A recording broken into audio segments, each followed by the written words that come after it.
Our next speaker is probably the best educated person here. He has a degree from Cambridge University in History and Politics. He's a proud Liverpudlian and patriot. His name is Paul Rimmer. Welcome, Paul Rimmer.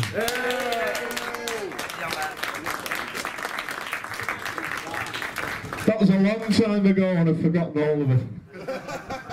But it's great to be here today because a year ago we had an AGM in Bedford and it was a different situation. It was a very formal AGM and it was a great conference. And in the past year, a lot has happened. A lot has happened within this party. Now, we saw Paul and Jada be sent to prison. Now, a lot of people would have been broken by that. And I thought Paul would come out and he'd be subdued and he'd be quiet. Was I wrong? Well, I lied. That guy clicked into action the moment he left. And there is no stopping. I mean, we have to really give thanks to God that we've got through the past year. And we're still here standing today. And we're still healthy. And we're still looking forward. And we're still in the battle. Yeah. Each one of us. And it's a bit of a cliche. No surrender, never surrender. But that's our hearts. We're not going to surrender. No matter what.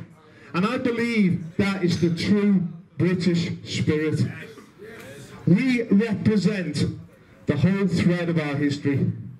Not just going back to the Spitfire pilots, as Paul likes to mention quite often, but going back to the guys in the trenches who went over the top. Going back to the guys who went and took on Napoleon in the 18th century, 19th century. Going right back to Richard the Lionheart and the Crusaders, who wouldn't submit to Islam then, as we're not going to submit now. Now, I sort of think of Paul now, in my mind, as Paul the Lionheart. It's no longer Paul Golding, it's Paul the Lionheart. Because this guy is as bold as a lion. Make no mistake about that. It says in the Bible that the righteous are as bold as lions. They're not intimidated by anything or anyone. Why? Because they walk with God and they know what they're doing is right.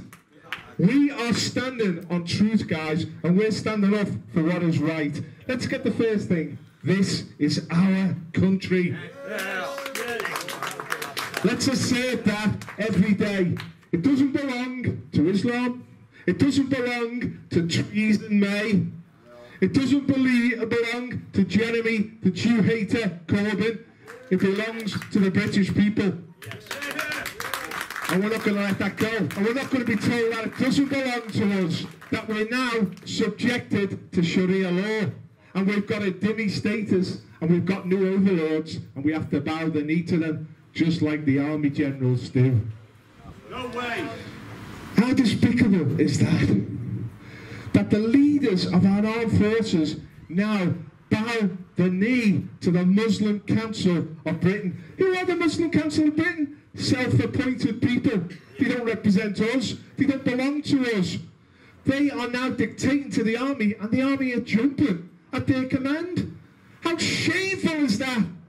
Every squaddy, every trooper, everyone who's ever fought for this country, everyone who's put on the Queen's uniform is dishonoured by that, is shamed by that, and there needs to be a spirit of rebellion that comes from that. We're not taking it. We're not taking that. We're not taking our British Army, the pride of this nation, being humiliated by the Muslim Council of Britain. We're not taking it. Theresa May might take it.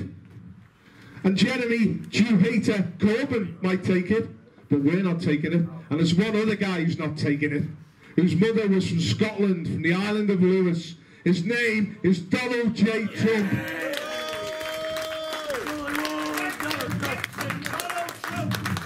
I want to say this, guys. The left might mock us, they might disparage us, they might say we're finished. We're winning. You are winners here. We're winning in this battle. We're part of an international wave which is sweeping the West and a sweep from Russia. Let's start with the President of Russia, Vladimir Putin. What a guy. He's a Christian. He stands on traditional values and he stands for what is right.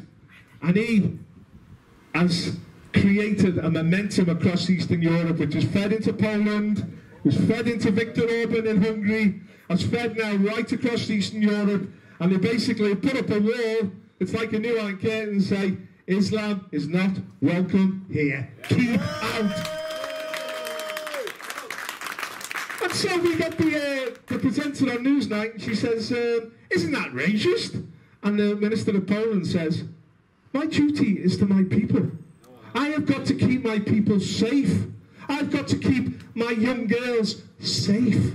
I don't want to see mass rapes in Poland. I don't want to see terrorist attacks in Poland. And we haven't had any. Why? Because there is no Islamic presence in Poland. And to that, you BBC. And to that, she had no answer to that. Okay, so it doesn't stop at the Eastern Wall. Matteo Salvini wins power in Italy. Matteo Salvini is one of us. Italy is one of the biggest countries in Europe. He is shaking the vote. In Austria, we have the Freedom Party, the Austrian Freedom Party, Hans Christian Strache, Serbian Kurds. They're part of us. They're our friends. They're nationalists. They're standing up for European traditions, their Christian faith, and keep out the invaders. So now there's an election in Bavaria, in Germany, and the ruling coalition there, Angela Merkel, now she's worth a boo. Her coalition is going to be humiliated tomorrow in Bavaria. The AfD, the Alternative for Deutschland, that is rocketing. And every city in Eastern Germany now is organised that if there is Islamic attacks, there will be demonstrations, there will be protest marches, and there will be a political reaction. All this is happening in Europe, right across the continent now. Patriots and nationalists are stirring. We're part of that wave. You know, you talked about these different groups. There's For Britain, there's UKIP, there's Britain First. But we're just part of this international wave, which is saying we want to save our nations, we want to save our people, we want to save our traditions, we want to save our heroes, and we want to go forward. We want to have a future for our children. We want to be secure in our own countries. We want to be secure. This is the point. We don't trust the elite anymore. Nobody does. Nobody trusts Theresa May anymore. Why? She's already a dhimmi. She's already submitted to Islam. Nobody, unless they're a total fool or a total sellout or a total traitor, trusts Jeremy Corbyn. Because he's not just a sellout to Islamism, he is an Islamist. He said Hamas and Hezbollah, his friends, and it's not only his friends, they are an example to him. And what do they believe in, these two groups? They believe that the Jewish people should be murdered en masse. Murdered. And whenever they get the opportunity, they murder Jewish people. Jeremy Corbyn stands with these people. He is a criminal. It's as simple as that. And he needs to be really called to account. Of course, in the past, he stood with the IRA. While the IRA were blowing up our children in Warrington, Jonathan Ball, age 3, Tim Parry, age 8. Two lads went out shopping. They were blown up, blown to smithereens by the IRA. It was absolutely despicable what happened to those lads. And there was no excuse for it. Jeremy Corbyn was out recruiting for the IRA when that was happening. What sort of character is this? This is total scum. This guy is beyond the pale. And yet, he's the leader of the Labour Party. So what do they offer us? They offer us nothing but death. They offer the death of this nation. Anyone who backs the Labour Party, they've got to examine their own conscience. It's satanic. It's of the devil. They totally reject everything which is decent and right in our society. But we, the vilified, who the mass media despise, we stand for what is good and what is true and what is right and what is wholesome. We stand for traditional Christian values. We want to see the family strengthened. We want to see more children in the society, more British children. We're not racist. We believe in racial harmony.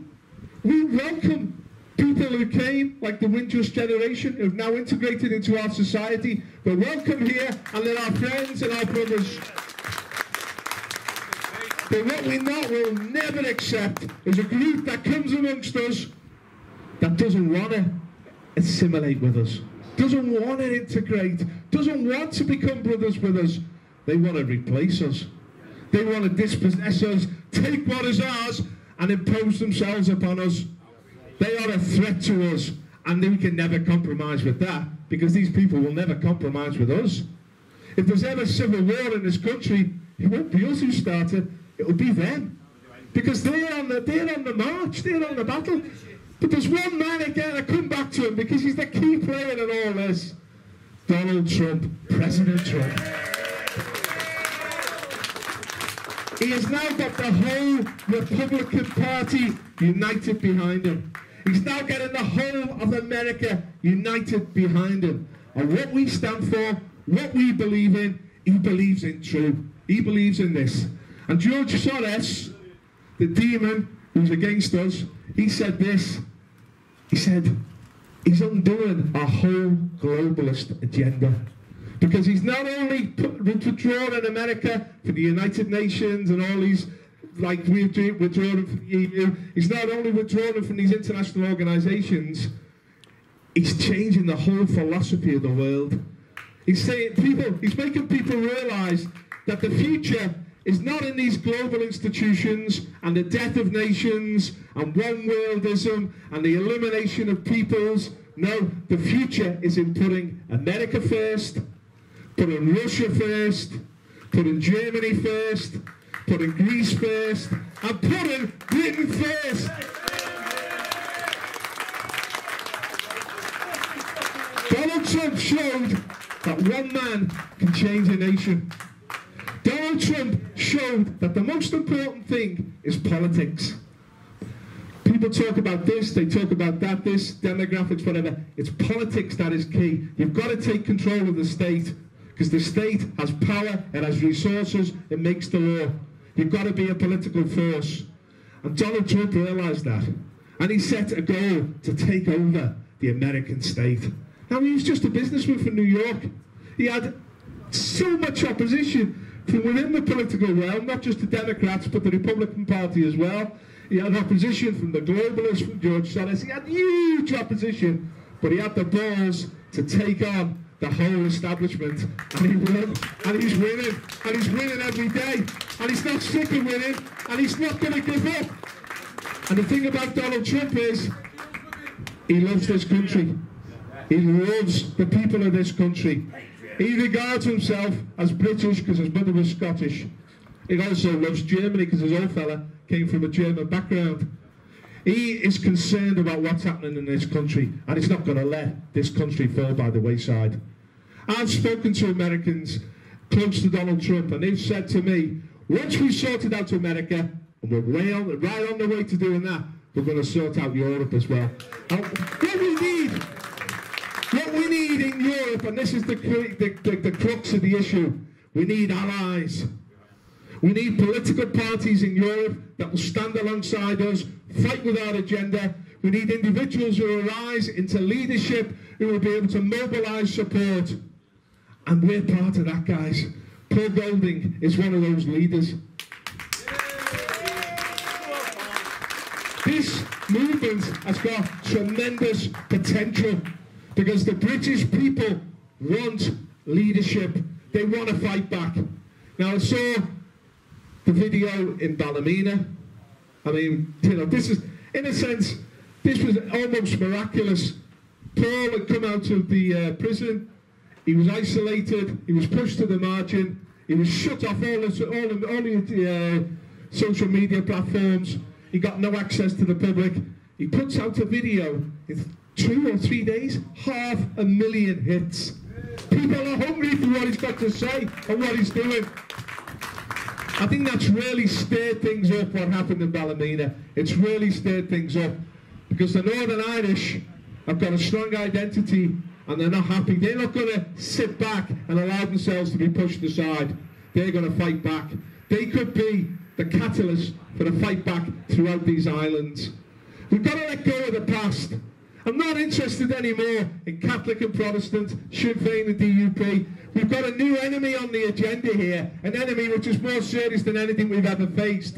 And we have to unite around that. The peoples of the British Isles, the peoples of Europe, the Christian peoples of the world, we're in a battle and we're part of that battle. You're heroes in that struggle, guys. You're warriors in that battle. And we're going to win this battle. I tell you, we're going to win it because it's a spiritual battle and we've got truth on our side, we've got passion on our side, we've got right on our side, and we've got decency on our side. We belong to a decent civilization. Those who threaten us don't. They don't believe, like we do, that you do unto others as you would have them do unto you, i.e. fairness. No, they believe if you're not one of them, you're a kufa, and you deserve to be pushed to the side, to be abused, and ultimately to be killed. We can't live in that sort of society. We're nobody's kufas. We're British people, we're proud people, and we will never surrender, and we're going to win.